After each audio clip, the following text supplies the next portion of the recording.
Bismillah. Muhterem kardeşlerim, sizlere Türkiye'nin en genç partisi olan Hüdapar'ın genel başkanı olarak sesleniyorum. Allah'ın selamı, rahmeti ve bereketi hepimizin üzerine olsun.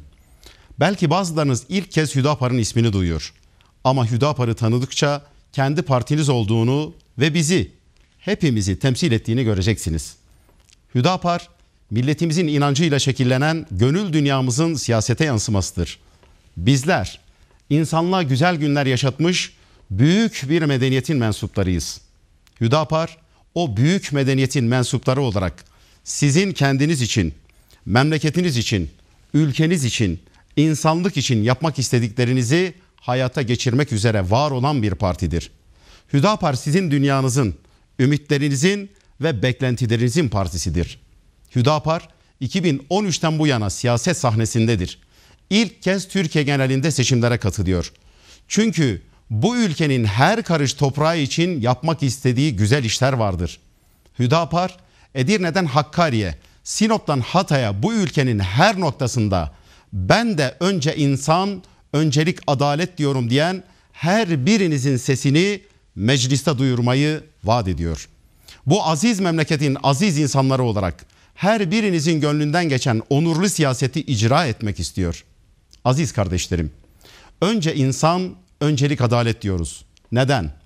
Çünkü bizim büyük medeniyetimize göre insan eşrefi mahlukattır. Yaratılmışların en şereflisidir. İnsan yeryüzünün efendisidir. Her türlü hizmete layıktır. İşte bu inançla bu memleketin bütün insanlarını insanlıkta kardeşimiz olarak biliyoruz. Partiniz kendisini Allah'ın bahşettiği bu makamda gören her bir şahsın partisidir. Öncelik adalet diyoruz. Çünkü adalet hakkın hakimiyetidir. Adalet varsa hak yerini bulmuştur. Adaletin olmadığı yerde zulüm vardır. Zulüm karanlıktır. Karanlık küfrandır. Hakkın inkarıdır. Biz bu memleketin acılarının farkındayız. Biz bu memleketin kazanımlarının da farkındayız. Bu memleket için istikrarın öneminin de farkındayız. İstikrarın yeni kazanımlarla devam ettirilmesi ve iliklerimize kadar hissettiğimiz acılara son verilmesi için mecliste sizi hakkıyla temsil edecek kadrolara ihtiyaç var. Beni ekranlarından izleyen, radyolarından dinleyen kardeşlerim, partiniz Hüdapar'ın bu seçim ihtiyacınızın giderilmesi içindir.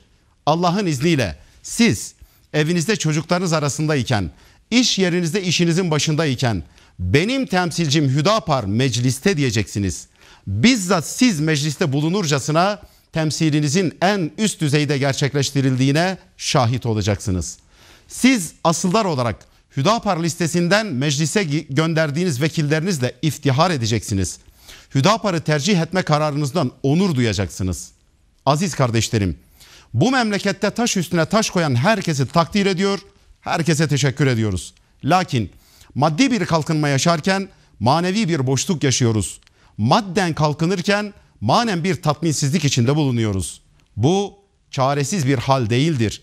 Biz aziz bir yolun yolcusuyuz. Bizim yolumuzda madden ve manen bir arada kalkınmak mümkündür. Hüdapar'ınız size böyle bir kalkınma vaat ediyor. Bize yabancı, ithal ürünü, kapitalist ekonomi anlayışıyla bizim dayanışma, kültür ve medeniyetimiz zarar gördü. Bunun sonucunda zengin fakire yabancılaştı. İki kesimin çocukları ayrı mekanlarda büyüyor, ayrı okullarda okuyor. Birbirini tanımıyor, birbirinin derdini bilmiyor ve anlayamıyor. Bu kapitalist sistemde anne babalar fabrikalarda, mega marketlerin dehliz misali depolarında, izbe tekstil atölyelerinde açlık sınırının altında bir ücretle çalışmak zorunda kalıyor. Evde öksüz gibi bekleyen çocuklar anne baba sevgisine doymadığı gibi verilen ücretle karnı da doymuyor. Bu adil değildir.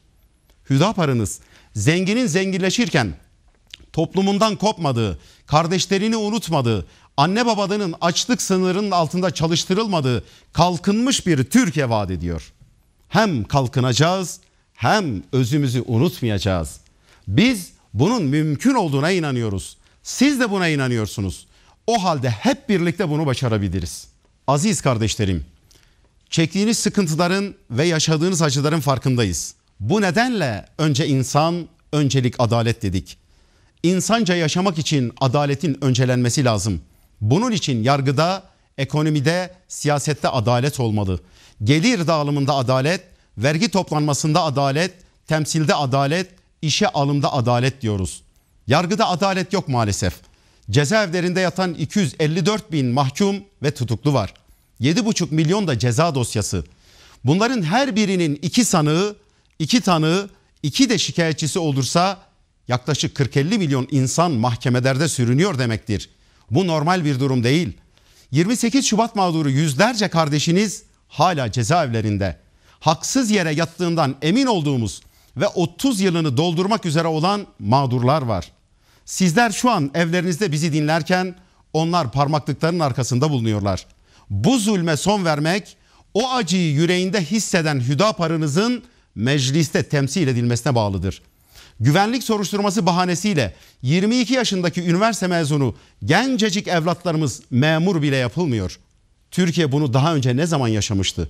Bizim hafızamızda yeri bile yok. Bir ülkenin başarılı evlatlarının önü mülakatlarla kesiliyorsa ve kadrolar mezat pazarına düşmüşse tuz kokmaya başlamış demektir.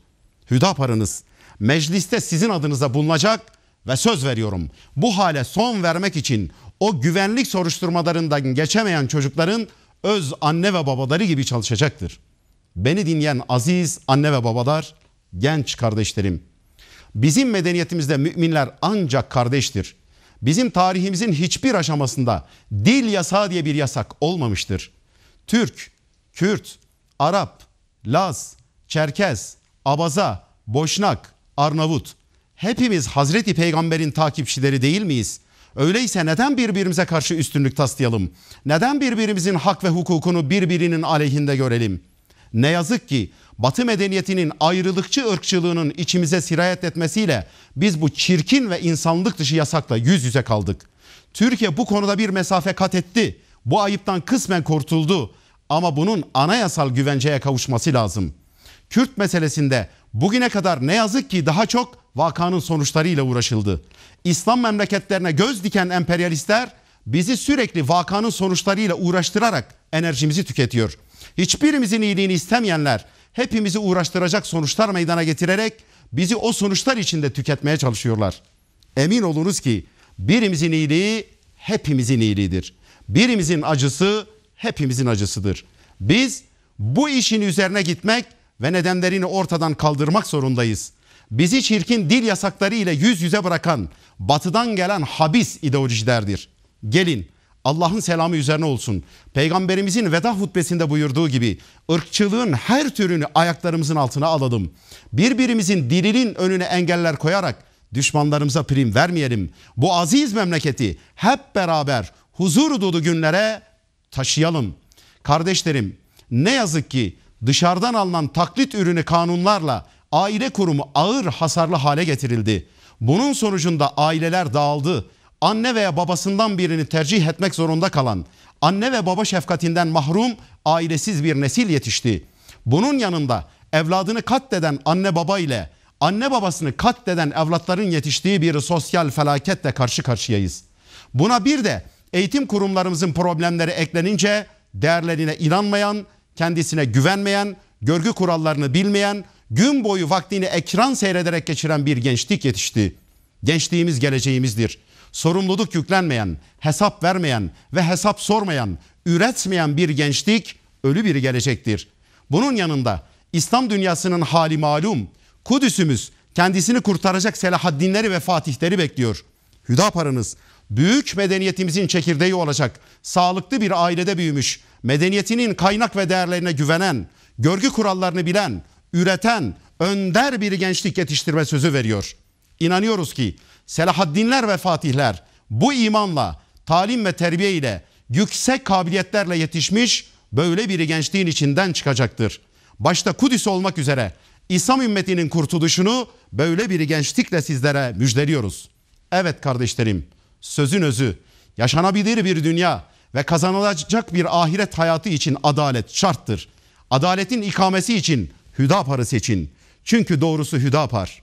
Allah'a emanet olun, kalın sağlıcakla.